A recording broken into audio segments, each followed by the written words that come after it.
We see the results of rigged auction-based democracy every day in our country. The statistics bear themselves out, and we've watched the embarrassing debate about health care and bank reform in this country that was purchased for $600 million each, once in 2009 and once again in 2010. But the corrupt legislative mechanisms is not just in place at the federal government. It also turns out to be going on a state level. State campaigns are bought as well.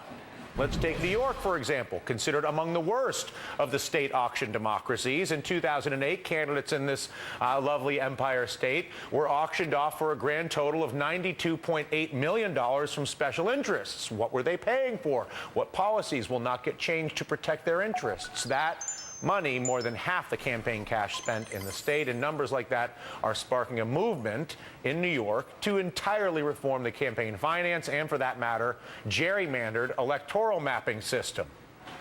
Can fixing things like this in a great state like New York help to create a model that we could potentially implement nationwide? Let's meet at least one person who hopes so. Specialist today, Bill Samuels, founder of the New Roosevelt Institute. He's been an active voice in New York State politics and has formed a group to take the Great 28 debate not just to the federal government, but to the state capitol in Albany. And you are here as an optimist. You are here as a man with a plan.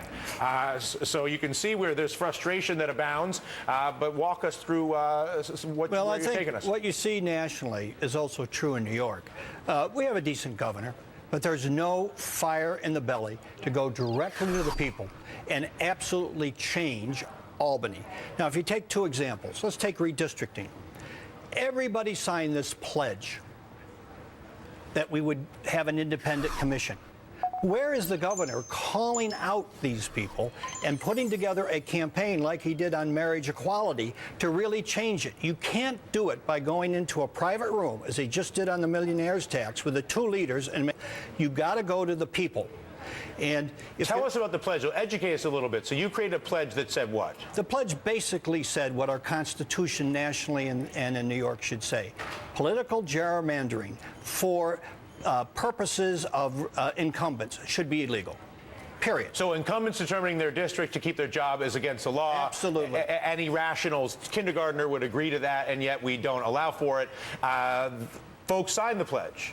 Well, every single Republican signed the pledge. Cuomo signed it. That's fantastic. But then they all wink at each other.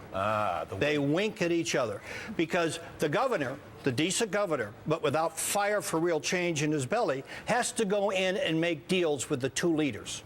So nothing happens. He says he'll veto it, sure, but so did Smith, so did Roosevelt, and nothing has changed. Now, it's not in the league of the change that relates to campaign finance reform. Let's just look at our newly elected governor. So you're saying the gerrymandering tiddlywinks by comparison to campaign finance? Not in the same league.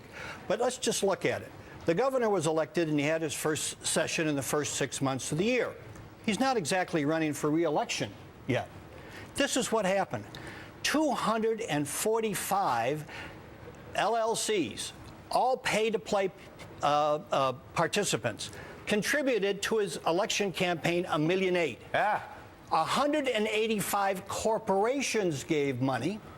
134 people gave $10,000 to $60,000 to his reelection before the Committee to Save New York.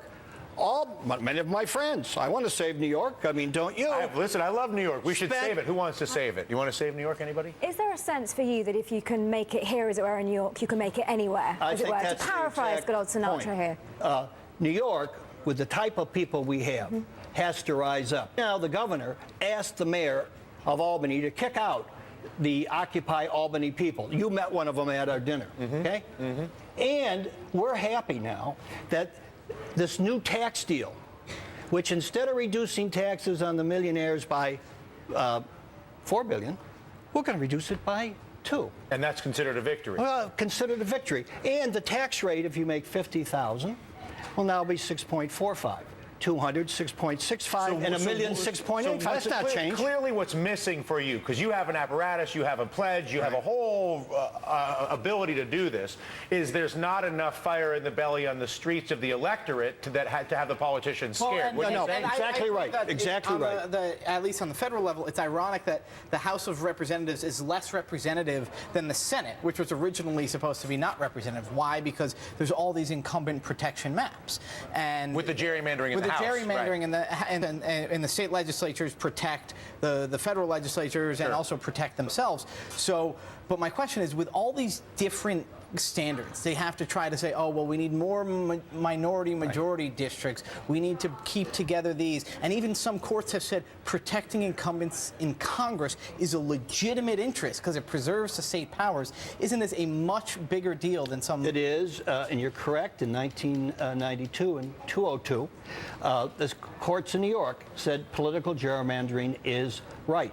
This goes why you need a debate. New York's power. But Tim, let me just make a point. I'm older than a lot of you here. The number of people in the streets between 68 and 72 dwarfed where we are today. We brought major change across this country. The women's movement started, the environmental movement started. But let me tell you the end result. We, at least me, liberals, didn't realize there were unintended consequences. If I asked you, you don't have to answer, Hubert, how many primaries did he run in for president to get the nomination? 0.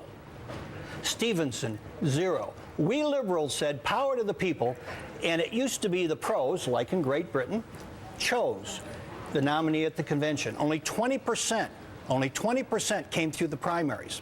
We changed it, we flipped it to 80-20. And as a result, because we didn't do campaign finance reform in that moment of real revolution, we're paying the price. Look at the presidential campaigns. We did it. Don't blame the conservatives. Don't blame the Tea Party. We didn't think it out. It's the same things here true in New York, okay? We've had plenty of opportunity to change it. But except Mamie, and Cuomo would be upset with this, Spitzer, who I think had the fire in the belly but didn't have the tactics, we have not gone to the people. And until we do, and Dylan's right, and they understand that campaign finance isn't a word like redistricting. It is fundamental to, that takes leadership. And we have to demand that Cuomo and every one of us in New York say we've got to be number one. Well, assuming that it's not going to come from Cuomo, who I think has, shown sort of where his allegiances lie in terms of money, because I'd put him on the sort of the neoliberal spectrum when it comes to that regard. Where's the leadership going to come from? I think it starts with bringing a lot of younger people into the equation to realize that being in public service is a wonderful thing to do. It's a long process. We lost the opportunity in New York for 4 years. We had Democrats all around. It's not going to happen overnight, but it takes optimism, and you have to start, as Dylan said, you have to bypass the legislature and Congress and go to the people. If you don't have a leader that does it, well, then maybe when Cuomo runs for re-election and he wants to be president, he's going to have to understand those of us in New York that want New York to be number one, we're not happy. And the most interesting thing about the nature of whether it's talking about the 28th Amendment, whether it's talking about redistricting, whether it's talking about these types of things, is it takes us away from the race to the bottom of ideas about, a given tax proposal or a given bank regulation or a given healthcare regulation where we all can fight with each other, and forces us to look at the actual goldfish bowl and the toxicity in the water that we are all swimming in, regardless of our political point of view. And one of the reasons I was really excited to have you here, Bill, was because of your alignment with the principles of justice beyond the politics, which go to those fairness issues. And I think we are seeing more of that, not less of that. And my hope is that we're going to see more people that are Tim and Imogen and my age and Sam's age and younger than us and your age and older than you, all coming forward together to form a coalition of principle around justice. And then we can go back to fighting with each other about the best. But right now we kind of, it's like, what is it, the sheepdog and the coyote? Yeah. Sometimes we gotta hang out. We have a beer just to work it out to make sure the whole thing still works. Sam, a pleasure. Tim, thank you. Imogen, always a pleasure. Bill, an admirer, and I appreciate your efforts tremendously, as I know many do, and I look forward to actually learning more about specifically the efforts on gerrymandering. Bill Samuels.